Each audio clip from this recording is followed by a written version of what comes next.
kujua kama njia za Baba ni za hekima, kujua kama njia za Mungu ni za hekima. Kuko saa yenye mtu anaweza kia mwai Kampala, batu benye balimuitaka na balimupokea banamukimbiza, anajiuliza wapi ndio kwa anataenda. Kumbe njia za Mungu zinasema kwamba ukiendelea kukaa na hao watu bata affecte mentality ya buku wenye mimi nataka kufanya. Kumbe ni lazima bale batu bakufukuze na ukue wewe peke juu Mungu akuformea kutengeneza ule mtu mwanataka. Na njoo maana kila probleme nyoko napitia haikutengenezewa juu kuue, ilitengenezewa juu kujenge na ikusimamishe pale kwa Mungu anataka usimame.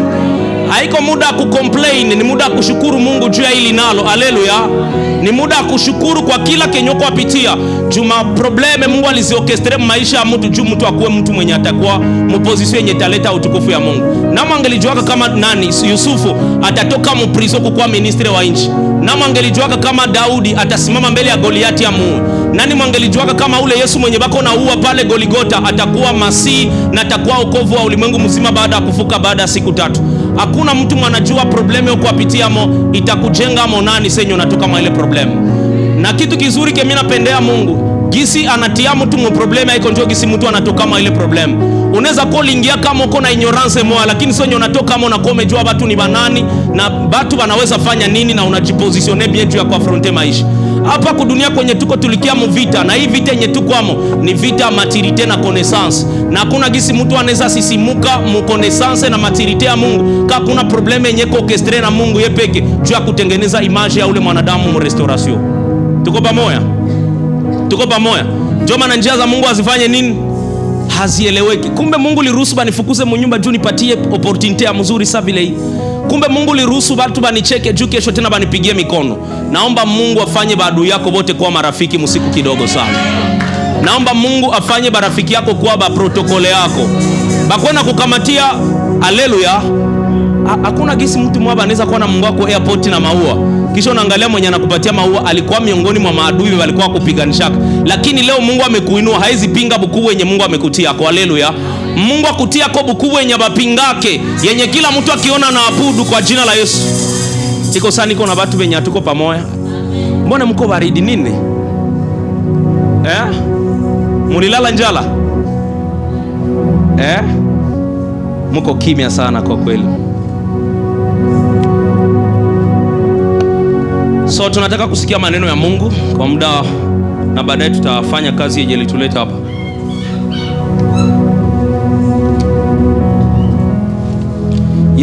Yanawezekana, yanawezekana palipo Roho. Mungu hayakuinua, acha kujidanganya, binyoko na abiyatosha.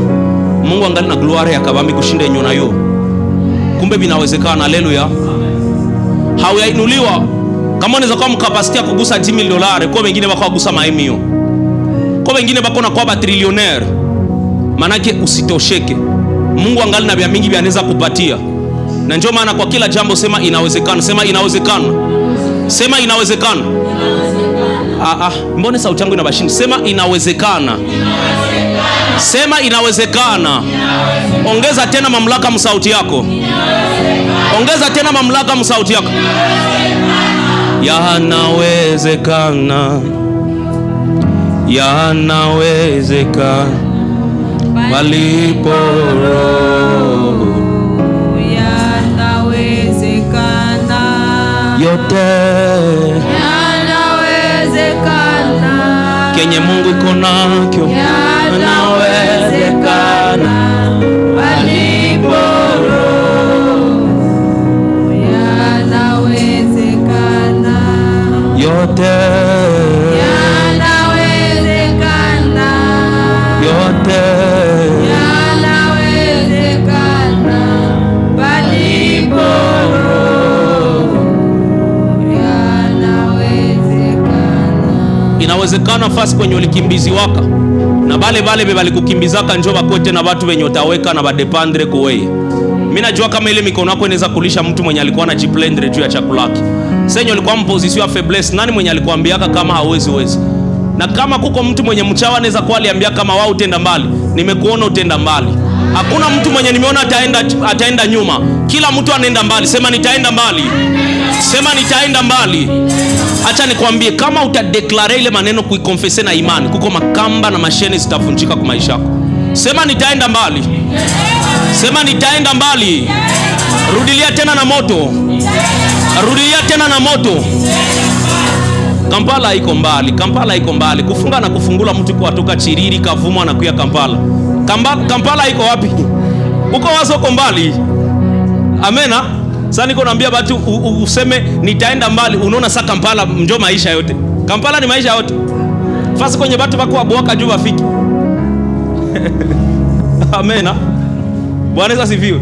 Fasi kwenye watu bako achora mumilima juu bafiki. Wewe uko na ikala, sasa uko bien. Hauko bien, ambia mko bemeni yako hauko bien. Me hapa leo likia juu uko bien. Uko humu juu uko bien. Mungu anataka kufanya bien, acha kiburi. Haleluya. Mafundisho yetu ni kwamba tuko naongea juu ya naamini katika miujiza. Nani mwanaamini pamoja na mimi? Nyie wote mnaamini katika miujiza? Kuko watu wenye mimi naona banatia mikono hapo yulu, naona Mungu anabapatia kitu kenye banapata. Rudilia tena silogae, tunaamini katika miujiza. Tena na nguvu. Rudilia tena na power. Rudilia tena na nguvu. Ongeza imani, urudilie tena na moto. Mtu mwanaamini katika miujiza, maisha yake na kuwa reality ya miujiza yenye Mungu anafanyaka. Kama uko hapa na imani yako iko kwa Mungu, kama anaweza fanya yote yenye inawezekana yenye haiwezekani, ujue kama ndio reality yenye utatokana hapa leo. Nilikuwa niko ofisi yangu niko naomba Mungu. Pako vitu vyenye niliandika hapa, vyenye Mungu aliniambia. Kitu ya kwanza nikaona roho Mungu akakuya akagusa kwa mabega yangu akaniambia, leo nimechagula Jesus Watchers kukua bonde la uhai. Hapa kwenye mko mbonde la uhai. Haleluya. Mungu akaniambia, aliniambia clearly, sio vitu vya vilikuwa mimi. Sauti ya nje naongea kama mwanadamu. Aseme Jesus Watchers ni bonde la uhai. Bonde la uhai. Akaongeza akasema, aseme nimeifanya kuwa nyumba ya baraka. Hapa kwenye unaikala ni nyumba ya baraka. Salimia mko pembeni yako, mwambie karibu katika nyumba ya baraka. Karibu katika nyumba ya baraka. Hii ni nyumba ya baraka. Mungu aliniambia kwamba hii ni nyumba ya baraka. Na kwa hiyo manake inamaanisha nini? Kila mwenye uhai itakuwa reality yako kwa magonjwa yenyeonekea nayo. Kila mwenye neko na faiblesse fulani yenye alitokana kwake, reality yake tangu sasa itakuwa baraka za Mungu ambaye aliye hai. Reality yako itakuwa baraka. Haleluya. Bwana Yesu asifiwe.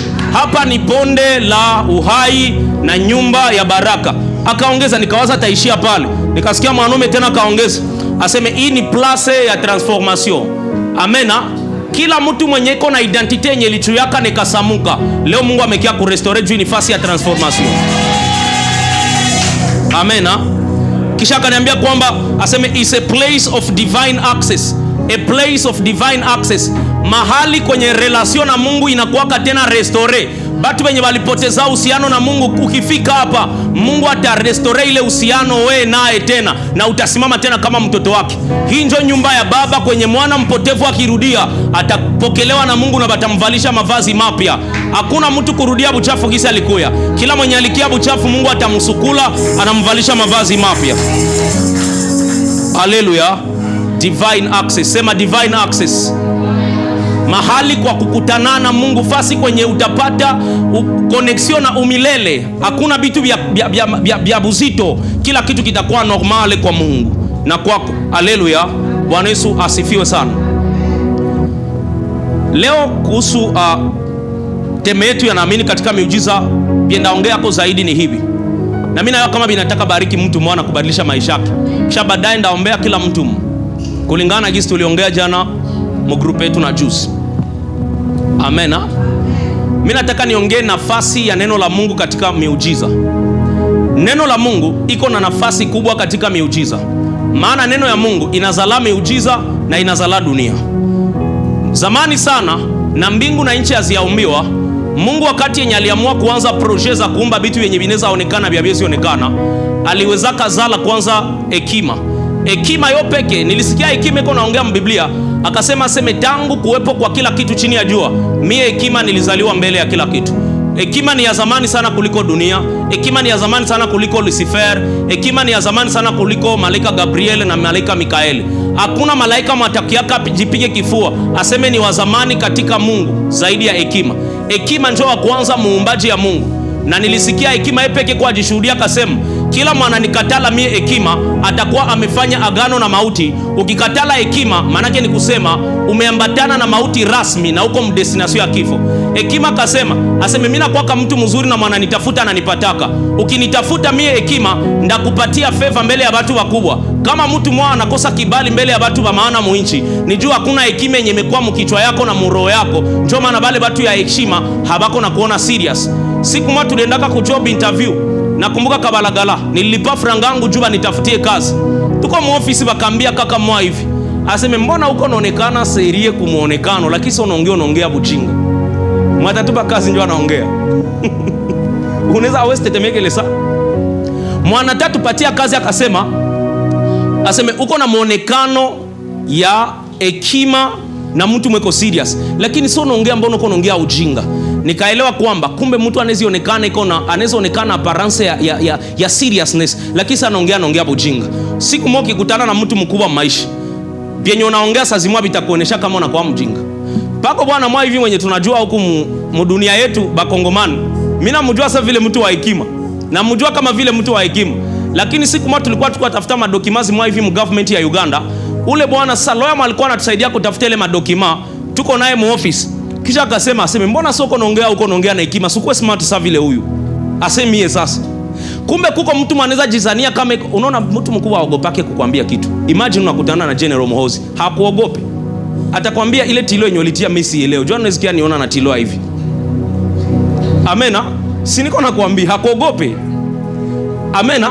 Njoo bale watu wenye mnakutana kama jasho unaanza kutoa kumu mikono. Unasikia vinaanza terezo unaanza 5. Amena? Moroni kasema ima, huyu bwana mimi namjua sasa vile mtu wa hekima. Bandugu, mtafute hekima ingali mapema. Hekima inatafutiwaka. Hekima inafanyaka nini? Haiko kila miujiza njoo yenye nakuyaka kupitia kuwekewa mikono. Haiko kila miujiza njoo nakuyaka kupitia priere. Pako ingine miujiza itakia na connaissance na sagesse. Unaona hekima, unaweza izarau, lakini hekima ilitumaka mzee mwa anaokuwa mji mzima. Na wakati yenye alimalizao kwa mji mzima kamsahabu. Ilimsahabu juu ya umasikini wake. Ndio Sulemani akasema hivi, aseme kumbe utajiri nao ni ya maana tu. Utajiri nao ni nini? Ni ya maana tu. Maisha yako unatakiwa uambie Mungu, muujiza wote mimi nataka nione. Nataka nione muujiza asante ya bien, nataka nione muujiza mifuko yangu isikuwe mikavu. Mifuko yako isikwake mikavu, juu mifuko yako ikuwa mikavu, itakokota dharau kwa maisha yako.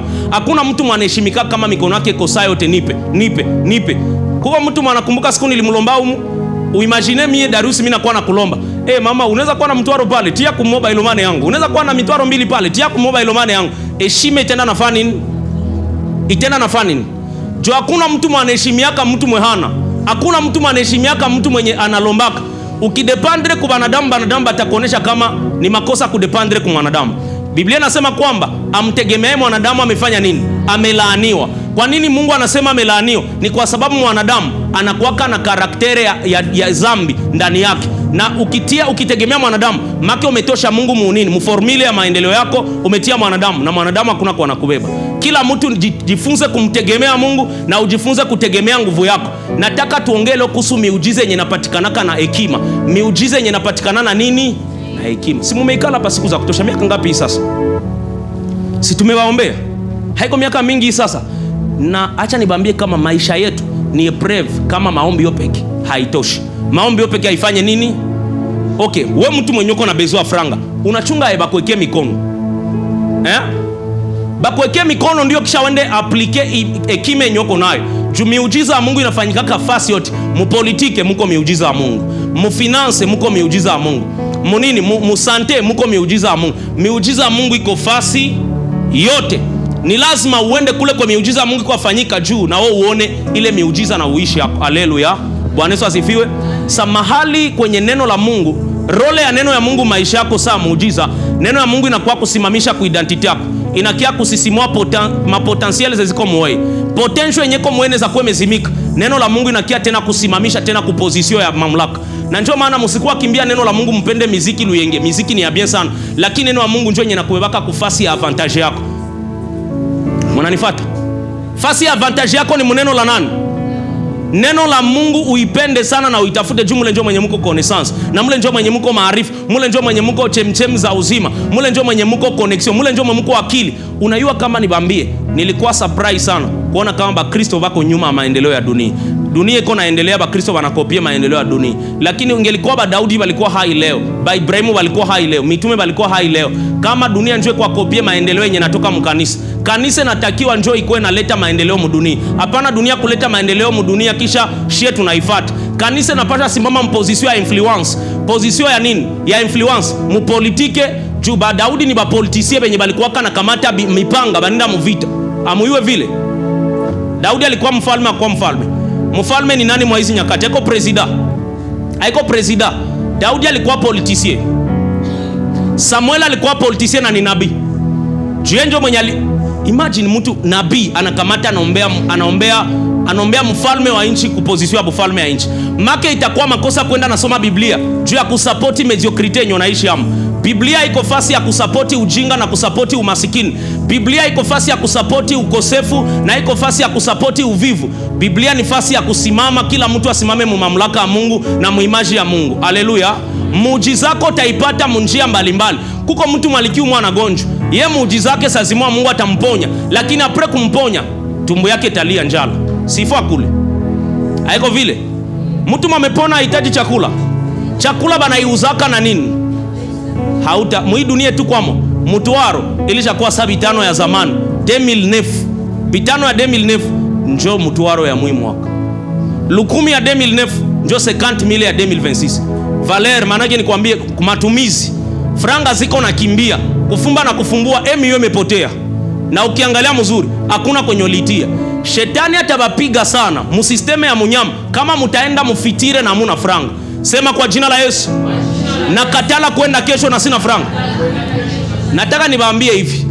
Shetani atabapiga sana na atabafanya mumwabudu mukienda mu 2050 na hamuna franga. Sisteme ya munyama itafanya batu ba muabudu shetani kupitia ukosefu. Ba masikini batamwabudu sana juu hakuna gisi bakatale benye amesema. Imagine Dangote, nyembote muna Dangote. Bilionere mu Afrika mzima.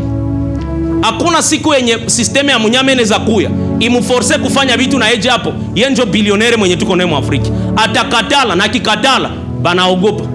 Franga inapatiaka kanisa power ya kukatala vitu na gouvernement na bisiki.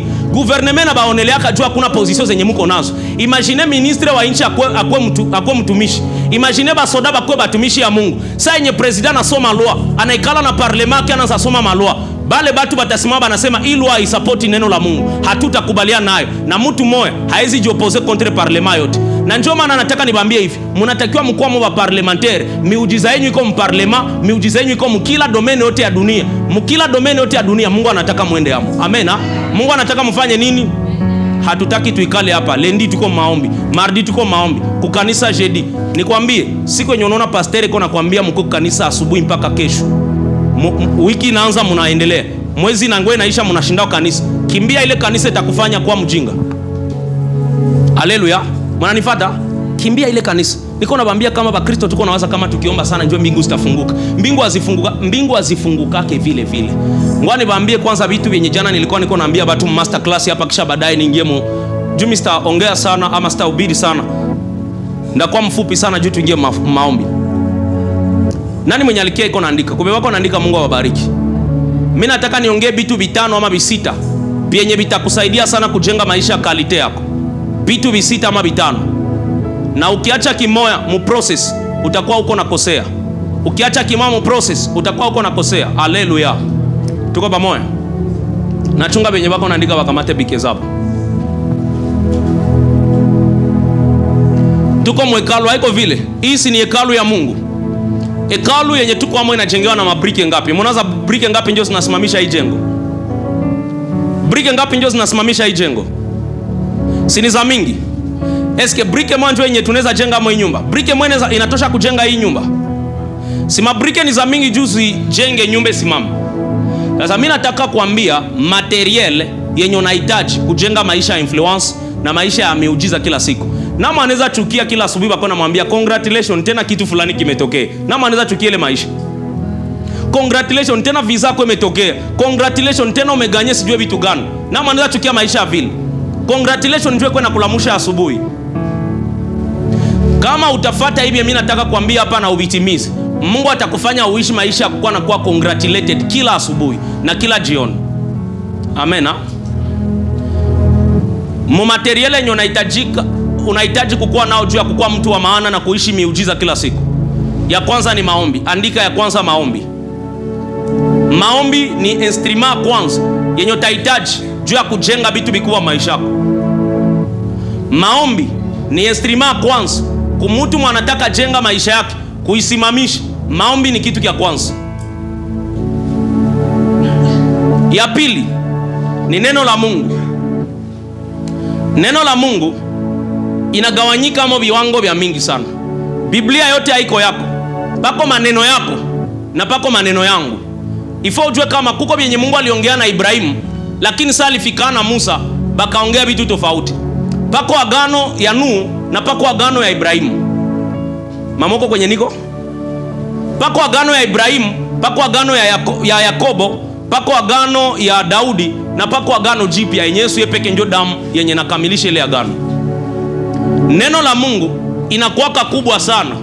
Unatakiwa ukuwe na neno yako ya mwezi na neno yako ya mwaka.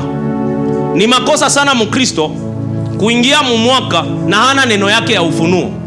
Pale mako naenda lakini hauna petrol ama essence yetakumalizisha kumwaka. Manake kitu kia kwanza ni maombi, kitu kia pili ni neno la Mungu. Na maneno ya Mungu njoo niko navunja kubambia kama maneno ya Mungu iko na makategori zake. Pako maneno yako, pako maneno ya Darius, pako maneno ya kila mtu mwanaikala humu. Soma neno la Mungu, tafuta ufunuo yako, uikamate, uimbrace, afronte maisha na masiku na ufunuo yako. Ni makosa sana kukuwa Mkristo na una ufunuo yako. Nini njoo ufunuo yako? Ya mwisho ulisikia Mungu anakuambia kuhusu maisha yako ni siku gani? Ufunuo yako ni gani? Nani mwalipiga kura mbele ya kuya hapa? Kupiga kura, Mungu ongea na mie nisikii. Sasa unapiga kura unasikia neno yenye nasema ni neno gani mimi Bwana nisiloliweza? Ama unasikia maana mawazo ninaowawazia ni mawazo mema kuwapatia future na matumaini. Kila mtu anatakiwa kuwa na neno yake yenye Mungu alimpatia neno yake. Amena. Mnanifuata? Mimi napata muda kubaelewesha ile kitu. Kitu kia tatu kwa material yako yenye unahitaji kukua nayo. Nabambia hivi, mtu asikudanganyake, hakuna pastere mwenye kudanganyake. Hakuna mtu mwateza inuka zaidi ya hivi vitu vya niko nakwambia. Jumie nilibisikia kukinywa babangu wa kiroho, na babangu wa kiroho ni mtu mwenye kona influence mudunia yote. Na nikajua kama huyu mwanaume kama anaweza sema hivi vitu, anavijua jua alibipratikake na bimempatia influence mudunia mzima. Sio kama mnanifuata. Unaweza dute mtu mwenye kona influence mudunia mzima niko na franga. Mtu mwenye kona jet privé unaweza mudute. Akikwambia principles za mafanikio unaweza pinga. Principles za miujiza unaweza zipinga. Lakini masikini akikwambia si utadute, utasema sasa zimwa hivi yenye huyu iko aniambia njoo bibi natume iko hivi. Amena. Na unaweza dute, huyu bwana kama iko hivi ni jua bibi kwa sema. Kuko sona kwa anaambia mtu bibi vitamsaidia maisha yake na kuangalia na kusikilia huruma sana. Sema bandugu mkwe na hurumia watu wa Kampala. Na sasa hakuna watu wanakuwaka na ako mkoshi sabatu ya kupa complex. Kidogo na kidogo mkwe na hurumia watu ya kupa complex. Amena. Niwaambie kitu. Sema kwa jina la Yesu. Mikono yangu inakatala reje mwekonomiza dunia. Bako watu wenye franga zilikatalaka ni juu ya upumbafu yenye wako nayo. Mikono yako kwako buchafu yenye natoka mwakili yako. Mikono yako ishakatala kukamata franga. Nama nakumbuka wale walikuambiaka wewe ushaka divorce na Maya upende nawa. Leo mumekia nawa akili kutengeneza maisha yenu. Amena. Kitu kia tatu nishabambia kyo. Kitu kia tatu ni ufahamu. Kitu kia tatu ni ufahamu bandugu. Ufahamu, mnanifuata? Ufahamu. Ufahamu mu français ko connaissance. Kitu kia tatu ni connaissance. Ju connaissance ndio yenye nazalasha sagesse. Sagesse haipatikanake aseme oh my God. Unajua kama connaissance ndio inazala sagesse? Hekima inazaliwaka na ufahamu. Ufahamu banipataka ku masomo. Hapana masomo yenye ona yoli enda soma ko premier mpaka ni bakabatilia examen vile vya imperialist. Hapana vile. Niko nabambia masomo ze Mungu alitiaka kudunia za natire zopeke kutengeneza akili ya mwanadamu, kumutia mu order yenye anapaswa kuwa. Mnanifuata? Kitu kia tatu ni ufahamu. Kwa nini ufahamu ni ya maana sana? Juu ufahamu itakusaidia kuongoza ndoa yako bien. Ufahamu itakusaidia kujikomporte bien mu societe. Ufahamu itakusaidia kujua vya kufanya na wakati gani ya kuvifanya. Mnayua hivi, hata upende kitu sana, kukipenda imaanishe kama unajua kukitumikisha. Mpaka utafute ufahamu wako juu ujue kukitumikisha. Mfano bananipatia Lamborghini sai, bananipatia ma Rolls Royce, bananipatia ile gari. Misi haitembeza kako. Hata mimi napendaka Rolls Royce. Haitakuwa aseme njoo nikikala mwile gari ndajua itembeza ni ibebe. Ni lazima nikuwe na ufahamu ya gisi banatembeza ka Rolls Royce. Kila mtu unatakiwa ujue kama ufahamu njoo ae gisi mtu anafanyaka vitu juu bikwe bia. Ufahamu njoo jibu ya bitu binafanyika ka juu bikwe bia. Mfano kama hata televizio, banakuletea televizio. Ile televizio kama ujue kama kable banichomeka mu nini? Mualonge juu iwaki. Utatafuta kwa banawakishiaka na unapakosa. Sasa ile piano ilifikaka ilinifanyaka duru kumaliza 30 minutes. Duru kumaliza in fact ilikuwa ka Samoa niko najiuliza wapi njoo kwa kuhakishia kuku. Mnanivata? Wapi njoo kwa kuhakishia sente kuku. Samoa nikapigia harisi. Mwe bwana biko mbona mimi sione kafasi ka kuhakisha sente. Ufahamu haiko. Ufahamu ni kujua aenjo ndeza tumikisha hiki kitu. Ufahamu ni kujua aenjo ndeza ongoza nyumba yangu. Muangalie gisi Biblia inasema kama aseme kwa hekima nyumba itazibitika. Hekima inatokana na nini? Inatokana na ufahamu. Miujiza mingi mko nitafuta na japo iko hapa karibu. Ninabambia hivi, ni lazima mtumike kwa maisha yenu sana. Mpaka senye kukua na franga itakuwa muujiza, kukua na kupona itakuwa muujiza, juu mtakuwa mnaishi ile reality kupitia neno la Mungu elio hai. Sijui kama tuko pamoja. Tuko pamoja. Am I making sense? Kitu cha tatu ni ufahamu. Kitu cha tatu ni ufahamu. Mama mwenyewe kwa hapa, kwa na ufahamu juu nyumba yako isimame na isitawi. Kwa na ufahamu juu ujue manipile nyumba yako. Nakwambia kama ule bwana leo, kama anaweza kuwa shanza kwa jikomporte vile, nijua kukuwa na ufahamu ya kuangalia kisi ya kumuongoza bien. Nakwambia kama mama Biblia inasema banamuke ni viumbe vidhaifu, lakini mimi nishaona kama banamuke ni viumbe vigumu sana. Mwanamke akikuwa na ufahamu, akuwe na hekima, atakumanipileo mwanaume kutembea mulaini. Atoko mpagani utakuwa unatembea mumustari. Atoko mpagani utakuwa unatembea munini? Ile njoo nguvu ya mwanamke. Banamuke balicheza role ya kabambi sana mwokovu ya dunia. Banamuke imagine ingelikuwa kani mkongomani mwanaume mkongomani mwa hivi Samoa wakule kama chimpunda kule. Angelikutana na Malika Gabriel tu anachomoka angezimiaka. Lakini mwanamke alisimama mbele ya Malika Gabriel akamwambia bitawezekana vitu vyenye uko naongea. Mwanamke alisimama mbele ya nyoka kasikia gisi nyoka iko naongea na kukimbiaka. Akabakia iko naisikiliza. Mwanamke akakamata tunda kaikata, akaibebea na kubwanake. Bwana mwalisikiaka gisi Mungu anasema msikulake hivi vitu. Akakamata kaluma ako. Mwonaze ile ni blage. Ile ni mzaa. Unalumisha mtu kwa kitu kanayoka miki kitatua. Mjipigie mikono kwanza. Banamuke mjipigie mikono. Sio kawaida mtu banaleta poazo. Analeta poazo na kupatia tuikule tukufe tu. Amena? Na unasema lakini ndio vile vinyoko unasema ni vya maana. Ni fasogi si atabileta. Fasogi si ataleta ile poazo. Utaikula we naye. Mnakuwa yuwa na mwisha kufa zamani. Na njoo maana acha niwaambie hivi. Mwanamke akikuwa na connaissance, na kwambia hatutakuwa na barebel, hatutakuwa na bamaibobo, hatutakuwa na batu ya mipanga bebako awinda batu. Juba atakuwa bali batengenezaka mule mufamili baka basimamisha kupozisio yao. Haleluya. Sijua kama tuko pamoja. Kitu kia ine kenye mimi nataka uandike pale. Kitu kia ine ni connection. Mnanifuata? Connection ni ya maana sana mtu kukuwa nayo. Nani njoo mwenye utapigia simu? It matters whom you call. Connection ni ya maana sana. Uko na contact musimu yako zezinayala. Mie sai nishakuwa na 1000 contact. Niko nenda kama 1000 desa. Masimu nao mbogope. Imagine kasimu kapata bakako na 1000 desa contact. Now I want to tell you people. Unatakiwa ukuwa na connection. Makontakte zako zikikuwa tu makontakte zitakuzuia na zitakuwa mzigo wenye utakuwa nayo, na muujiza haitatokea kama circle yako. Acha nikwambie kama kwa miujiza ziko kutafuta, lakini batu benye bana kuzunguruka habana roho mzuri na wewe na bakuwaze yako. Na njoo maana leo ungali vile gisi huko. Nani mwangelijuaka kama Daudi angelikia piga kitare mbele ya Sauli, mapepo zitoke Sauli? Kama apange likuwaka mtu mwatasema pako mtoto mwanakuwa mnyumba ya Yesu, mwenye akipiga tu kitare utasikia bien na utapona. Panapasha kuwa mtu mwatakuongea ako mbele ya mtu mkubwa mweko atafuta kitu kia mtu mwakutatumikisha. Lakini nye mko na batu beba na yala musimu zenu, bakuona tu mastati zenyu, bakubambia tu tuonane, batu tu bakuongea vitu vya bina maana. Munaingia munanzo ongea kuhusu kabumbu, munaingia munanzo ongea kuhusu makanisa, batumishi ya Mungu, binakubeba wapi? Kwa na connection yenye utaongea nayo.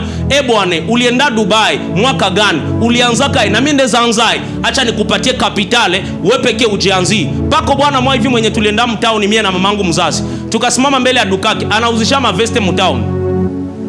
Ule bwana nikasikia mamangu mzazi akasema kama Mungu ametubariki kuwa na nyumba hapa Kampala, na kwa hiyo kila siku tuko napambana sana kuona jinsi tunaweza jenga ile nyumba. Ule bwana akatuangalia akacheka akasema kuuza nyumba mkampala ni kupoteza muda. Mimi siwezi uza parcel na sina business yenye nasimama. Nikaangalia ule bwana bimacho. Akasema huyu bwana iko serious. Akatuambia lakini muangalie gisi ya kusanya franga, nibafundishe njia yenye niko nayo yenye inaweza basaidia kufanya vitu vikubwa, na mnauza maparcele za mingi na mnajenga. Maana yake kuko mtu mwaneza juana naye anakuonesha formula ya gisi vitu vitafanika, na vitu vikifanyika bien muujize natokee. Angalia nyewe wote mumechelewa mkampala kwenda Bulaya, nijua hamuna watu beba nabayua mu system ya UN. Ungelikuwa unajua Michael Wells kama leo haukuwake tena hapa Kampala, nijua uiwe batu benye unayua ni bakatwe Chirombe. Ulimaliza mwezi mzima uko nazungurukia tu Musambia. Bandugu mutoke yako kidogo, mwende mtembea, siwende yako na gulu kidogo, pumwe kuhewa ya nagulu. Amena. Ni makosa sana mwezi na kuwa naanza huko mfasi moya inaisha huko mfasi moya. Saa zingine kamata uende kuka restaurant fulani, uende uza tu soda uikunywe pale. Kuko mtu mwaneza kutana naye pale anakuuliza na hasa bana mke mko na neema mingi sana mwa hivi vitu. Jua kuna sazima hata yeye ataka mko Marie. Sio kama mnanifuata. Hata yeye ataka mko Marie. Anakia tu kusalimia jambo sana. Sana una mkono unalete kwako bagi anaelewa. Njoo kope hii.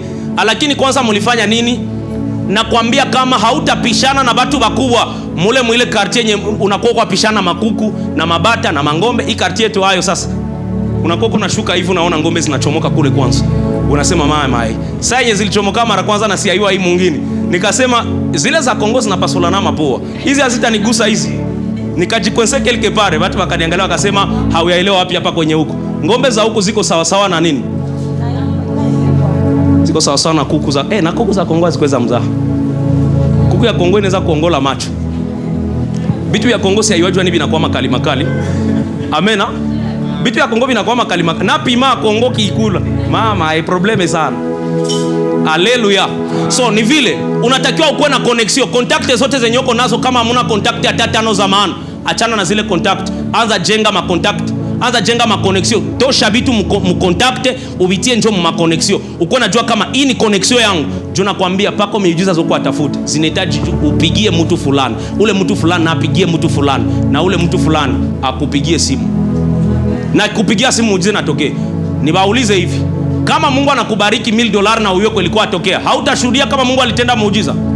Esko na yua kama hauyabarikiwa nao juku hakuna hauyuane na watu bebako mwile influence. Unayua vile? Ni vile ndio vitu vinakuwaka. Tafuta connection. Huko hapa Kampala kikufungiwa yako iko rahisi sana. Hauyo polisi mwenye utaweza pigia simu. Nataka niwaambie fasi 5 kwenye mtatafuta connection zote. Fasi ya kwanza, mcommerce ya Kampala. Tafuta bale ba big fish benye wako mkampala. Bale beba naongoza commerce. Hapa niko naongea sasa na mama blessing. Niko naongea na mama yote wako mbe wanatumikaka.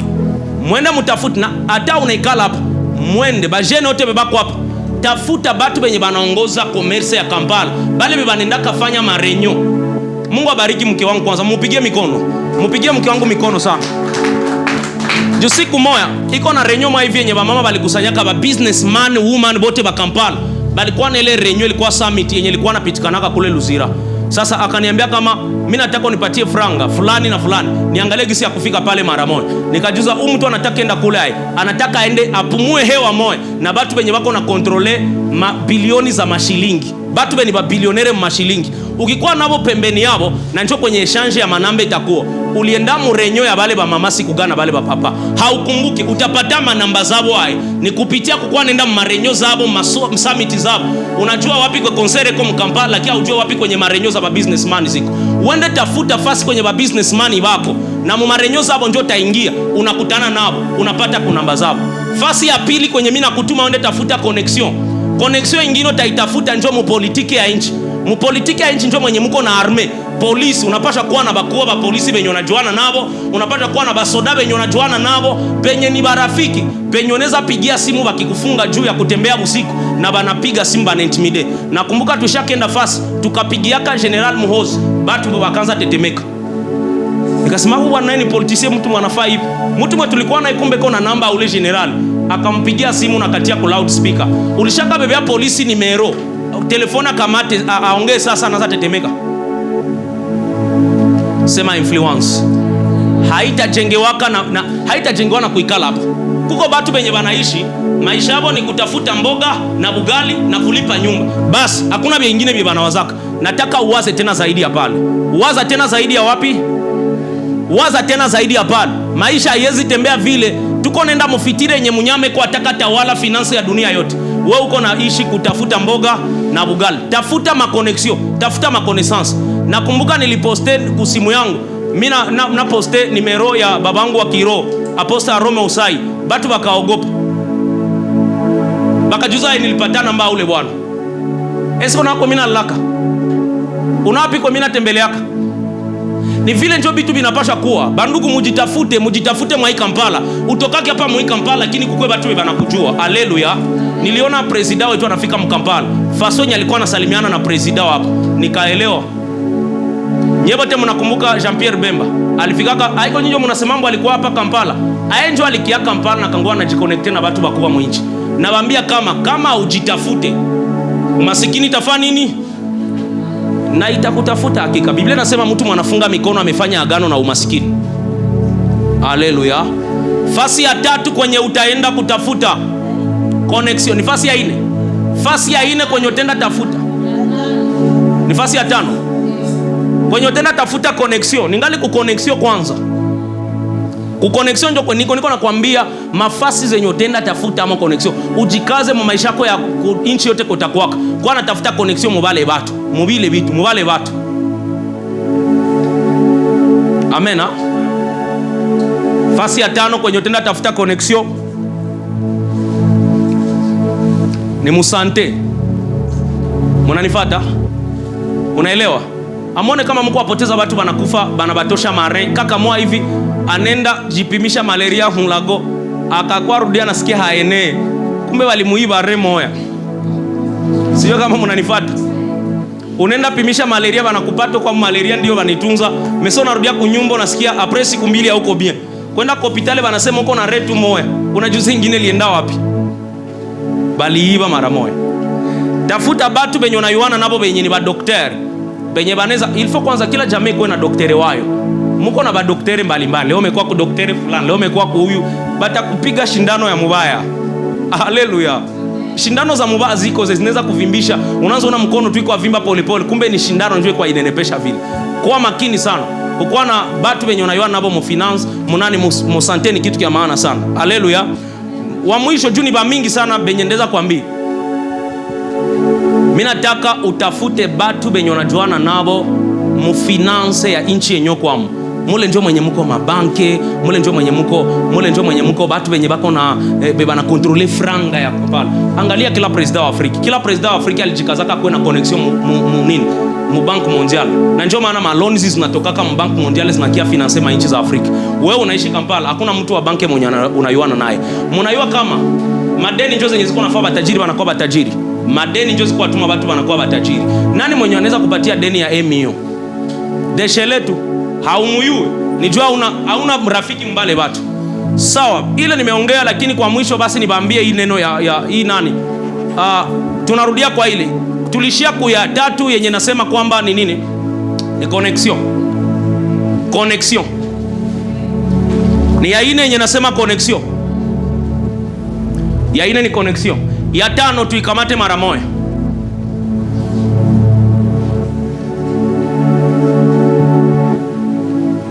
ile ndio materiel yenye unahitaji. Rafiki yangu, hakuna makudanganyake profesia zijengee watu.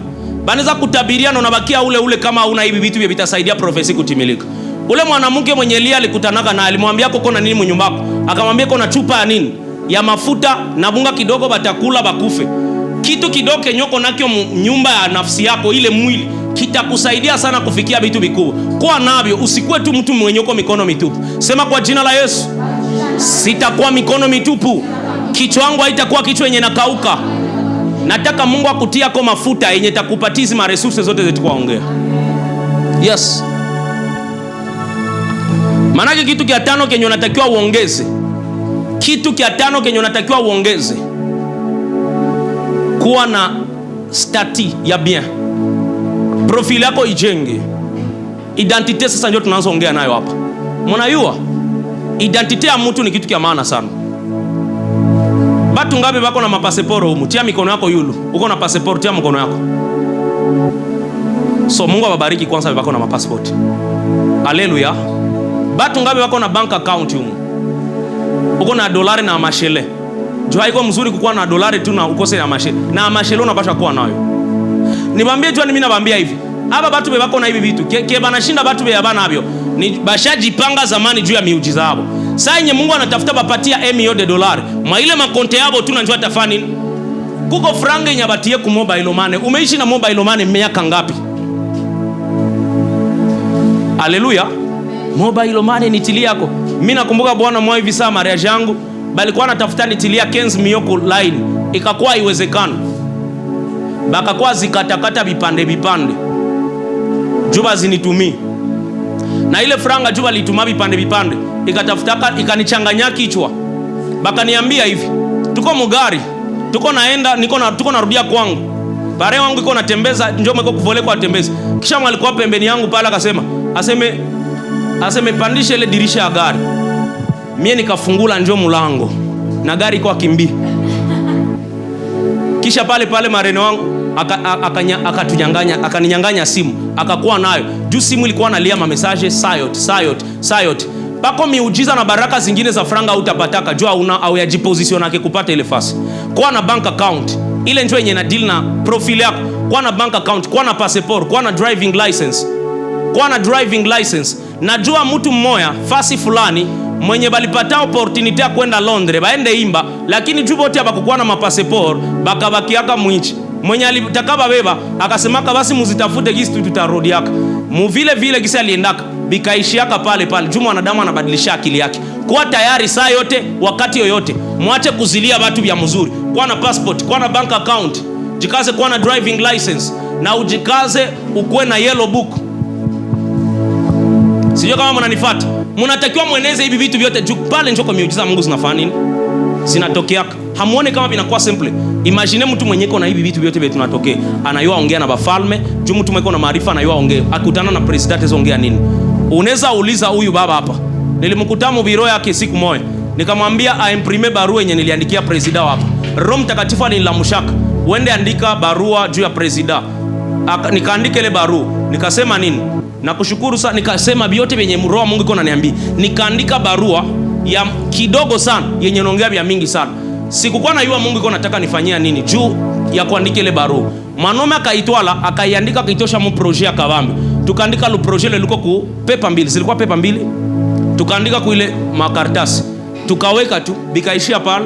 Bwana mwa hivi akanipigia simu akaniambia hivi. Pako ba pastor benye wako natafuta ndona na president le 12 ya hii mwezi ya 6 yenye tuko hapo.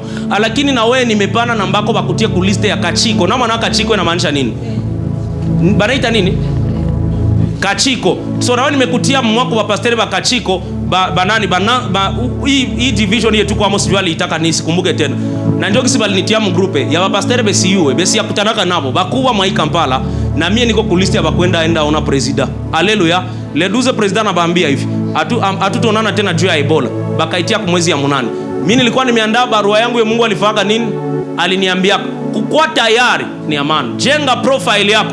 Kwa na hekima juu unaweza kutana na mtu matakusaidia mia uongee. Kuna kama kwa watu baba yuongea? Si unabayua. Mtu kwa muuliza tu address anakuambia buwerewere. Address tu nashindwa kukupatia. Sema kwa jina la Yesu. Neema ya Mungu tangu sasa inivale kuanzia leo. Unipatie maarifa na ufahamu, na unipatie baraka zote zinapatikana kwa neno la Mungu. Mukikuwa kuwa na hivi vitu vyenye nimesema hapa, itakuwa rahisi kwangu kuwaombea na miujiza natokea asubuhi. Jua nini itatokea? Ni juu ushaji positione miujiza ya Mungu itokee. Huko hapo uko najiplendre kama pasteur njoo makuombe yake bien. Eske wewe kwanza unajikomporte bien muujiza wako? Fananana na muujiza yenye uko atafuta bandugu. Fananana na muujiza yenye uko nafanya nini? Batu wa mingi banakia kondane ba pasteur. Haugwe tena na power. Yenjo maende kutafutia batu botayuana nabo. Yenjo mafe networking kufasi yako. Bandugu, amone kabi make sense? Eske pasteur njoo matakuingiza hekima? Okay, sai msiniko baingize hekima. Lakini pasteur njoo mwenye atendana atakuwa na kufuata kwenye umeenda. Faa hivi. Kuko vitu vyenye lazima ujiangaje amo. Fasi yote atakuwa na kwa pamoja. Lakini tukikutana hapa kanisa, mimi na noa tena ile akili yako, unaenda muujiza wako inatokea. Sasa mimi napiga magoti yangu, inakuwa rahisi kwa Mungu kufanya kazi yake. Juu mtu yeye peke kwanza ashajipositionner bien. Haleluya. Ashajipositionner bien, na ile ndio baraka kubwa sana yenye sheba tote ya watchers tunatakiwa tukue nayo. Mungu alituambia pako agano ya utajiri. Si mnakumbuka? Hapa pako agano ya utajiri. Ile neema ya utajiri iko. Na kwa ufupi ni kusema kwamba hapa patasimama watu wenye batakuwa batu wakubwa kipesa, na batakuwa na makoneksio za ajabu sana kama tutatembea shie bote katika makubaliano kubenye niko na bambia. Nama nakubaliana pamoja na mie mbenye tumeongea. Kubaliana na mie usikufe rafiki yangu. Kubaliana na mie, acha nikwambie kama mimi niliishi makanisa siku za kutosha, lakini hakuna siku walituambia kusoma ni ya maana. Kila jene mwenyeko Kampala, mwalitoka Kongo, bamingi abakumaliza masomo. Juu kila activities ziko Kampala ni makonsere na makanisa. Hakuna siku batakoneshaka kukua wa muhimu. Hakuna siku batakwambiaka gisi utezaji etablire mu nchi yenyewe kwamba kila kitu kyote ni kia mkio kanisa. Pastor anakuambia uko kanisa kila siku na anakutega mikono utoe nini ya ukutumikia. Amen. Esi unaka banalipisha 1/10. Aba kupigia simu bakulipishe 1/10. Ase kwa nini haukuileta ya hii mwezi? Kuko watu washakimbia makanisa juu ya ile madeni za vile. Njoo bwana mmoja akafika kwa restaurant, mtoto wake wa kiroho akaoda chakula yote. Kisha sasa alimalizaka wanaleta bill, akasema hii bill ile 1/10 ya mwezi jana inailipa yenye hakulipa. Amen. Sijui kama unanifuata. Ile bili ya mwezi jana inaenda kwa hii mara moja. Bakaangalia wanume wamekula chakula Emio Desa. Emio Desa njoo 1/10 ya jana. Haangaike bili. So mkue makini sana. Mwa hivi vitu mko ba avanturier. Batu benye bataki basimamisha kumigulu yenu. Mko na mapotensiale za mingi sana, lakini zishazimika na makanisa munendamo. Kanisa, inua mikono yako. Sijui nini. Bana kuchunda, jasho na kutoka, mgongo inataka kubomoka, hakuna kitu kinaendelea kuhusu maisha yako. Unakuwa juu za Mungu. Mpaka bandugu nibambie, mujionee huruma kwanza. Twende na jionea huruma bandugu. Mtu mwana toka mkeko ateseka. Iko ateseka sana. Dada mwana muonea huruma na mpatia kwa anashinda hapa.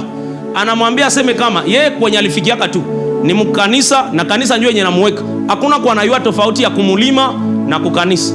Kumulima na kukanisa. Ule dada akamwambia sawa basi. Kwa anashinda mwa Isa lo yangu. Uko natumika basi na kwa kulipa. Unajua nini ilitokeaka? Ule mtu mwaliambia vile akaiba mule. Kwenye umasikini iko tu bwizi napasha fani.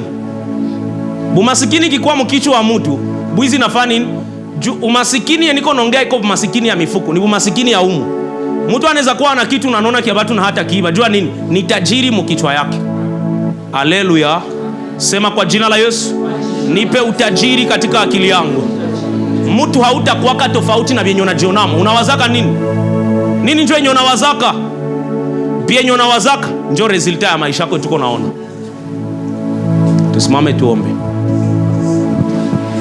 Ile ndio role ya neno ya Mungu maisha yako.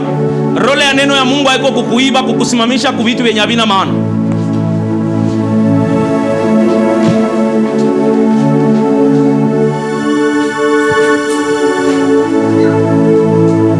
Haleluya. Utaambia Mungu kuanzia saa hii utanikutanisha na mtu wa muujiza yangu, na utaye ile system yenye unataka ona ama mtu Mungu anaisimamisha mtu. Ambia Mungu nikutanisha na connection yenye tanisaidia. Nipatie ufahamu kupitia vitu fulani. Enda naongea kila kitu on detail. Kila kitu tumefundisha kikamata uende na kirudilia tena maombi. Mungu akupatie neema kukifikia. Karibu kwa maombi, karibu kwa maombi.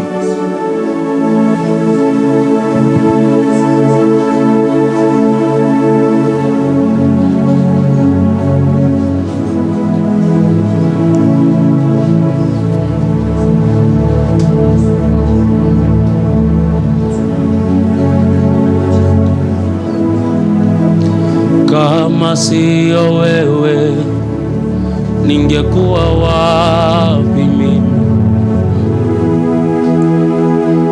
Kama sio wewe ningekuwa wapi mimi? Umejaa neema na rehema tele, umejaa neema na rehema tele, umejaa neema na rehema tele. Kama sio wewe ningekuwa wapi? Kama sio wewe ningekuwa wapi mimi? Umejaa neema na rehema tele, umejaa neema na rehema. Kama sio wewe ningekuwa wapi mimi? Kama sio wewe Mungu Bwana ningekuwa wapi mimi? Umejaa neema na rehema tele. Kama sio neema na rehema tele, kama sio wewe ningekuwa wapi mimi? Enda na waza kwa Mungu amekutosha. Kama sio wewe ningekuwa wapi mimi? Umejaa na rehema tele, umejaa neema na rehema tele. Bwana wa majeshi, neema yako inivale tena zaidi ya upya tena. Anza kuomba Mungu neema, ambia Mungu neema. Neema iko kukichwa wako. Batu bako na bichwa neema zishakauka kubichwa watu. Neema.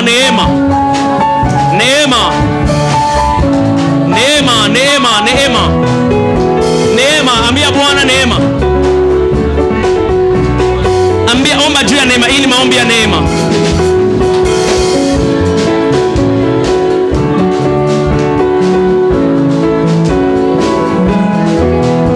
Unapogusa wengine nami niguse, usinipite Bwana, usinipite. Unapogusa wengine nami niguse, Baba usinipite Bwana, usinipite.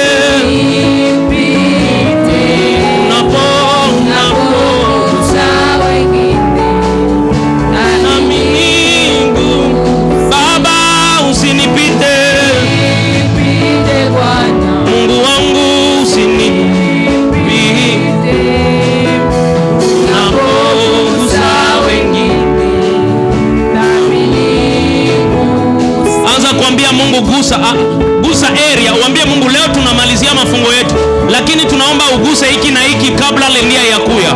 Kabla lendia ya kuya, ambia Mungu hiki na hiki ukiguse.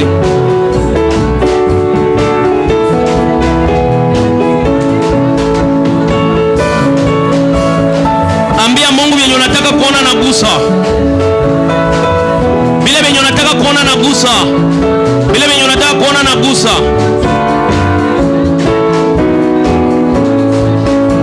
Vile venye unataka kuona Mungu anagusa.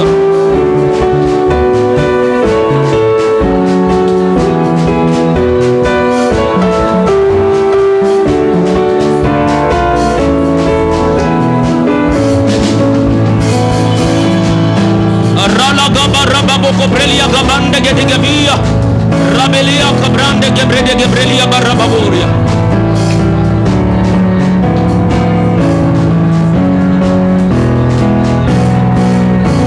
Rabakabrande gebreliga barababoria. Ilane ila varia kabrande gebrelila barababosi. Amen. Libarikiwe jina lako Bwana wa majeshi. Wakati nilikuwa muofisi niko naomba, Mungu akanionyesha mkono ya kabambi sana, na ile mkono ilikuwa ulimwengu ya giza, na ile mkono ilikuwa na wembe mikono yake. Roho Mungu pale pale akaniambia kwamba Ibilisi amenyosha mkono wake, anataka kukamata nywele za bichwa watu, anataka ingia kupozisio. Mungu anatuambia kwamba sisi ni vichwa sio mikia, na Ibilisi kila wakati yenye anataka fanya kitu anaanzia ndio kukichwa. Ile kapasiti ya wewe kukua kichwa ndio anaanzia hapo. Sema kwa jina la Yesu. Rudilia na moto kwa jina la Yesu. Ibilisi ataweka mkono wake juu yangu, na ile mkono nimeikata. Munyumba yangu nimeikata. Nimekata ile mkono ya Ibilisi. Anza ikata, kata maana niliona. Kata mkono ya shetani.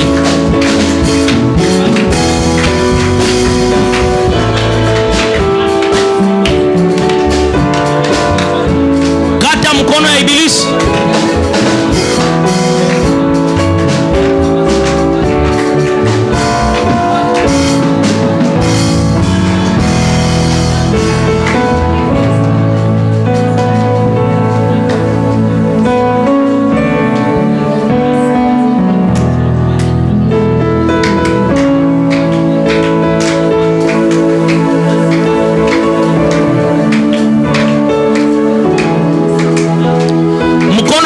Usiruhusu kunyoshwa juu ya nyumba yako.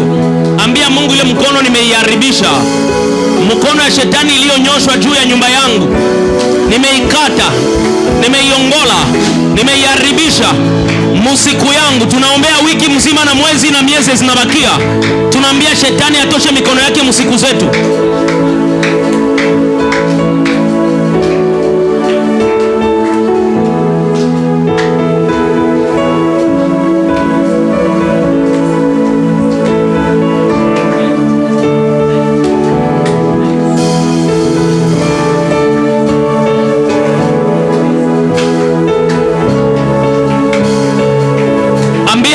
Ambia Baba, ile mkono ya shetani usione nafaa kazi kwa nyumba yako, mubatoto yako, mjamaa yako. Mkono ya shetani bomola hayo, kata hayo. Haina maana, haitakuwa na umuhimu wowote.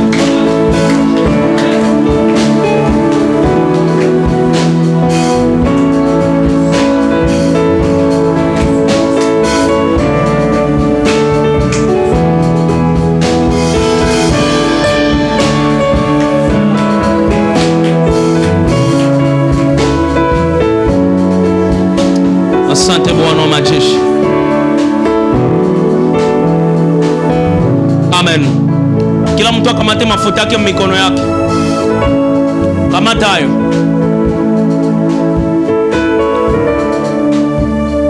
Kwa nayo mikono yako, tunataka omba.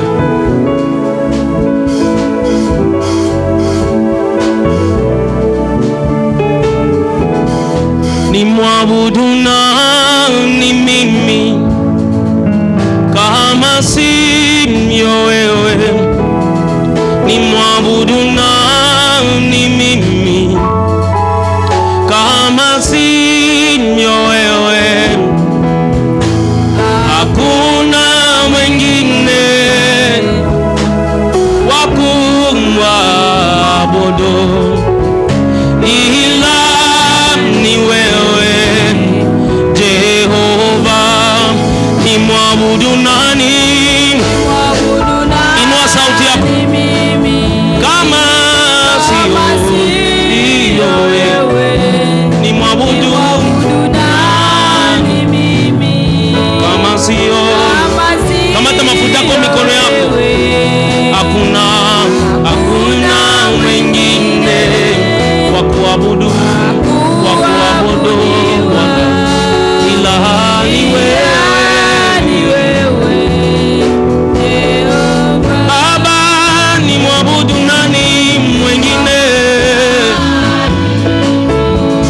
kama sio wewe